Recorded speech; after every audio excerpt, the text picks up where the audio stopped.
Hey everyone, in this video I'll show you how to add subcolumns in Excel step by step. Decide which main column header will have subcolumns beneath it and how many you'll need. You're creating a two-row header structure, row 1 for your main headers, row 2 for the subcolumn labels.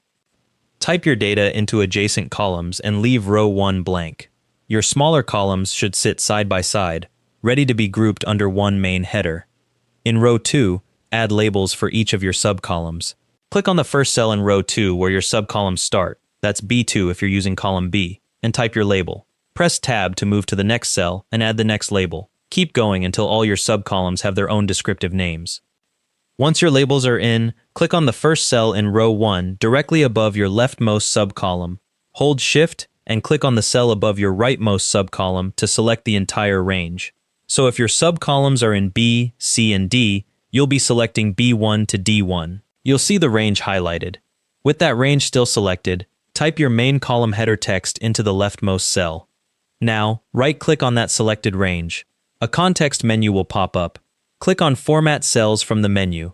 The Format Cells dialog box will open. Click on the Alignment tab at the top. In the Text Alignment section, there's a horizontal drop-down. Click the drop-down arrow and select Center Across Selection. Click OK. Your text is now centered across all the subcolumns. But here's the important bit. Each cell is still separate. If you click on B1, C1, or D1 individually, they're still their own cells. This means sorting, filtering, and formulas will all work perfectly. Here are a few things to keep in mind. Center Across Selection gives you that clean merged look without actually merging the cells, so your data stays flexible and functional. If you try Merge and Center instead, you'll run into problems with sorting and filtering. Avoid that for data tables. You can repeat this process for any other main headers you need in your spreadsheet, and each one will remain separate and sortable. Thanks for watching.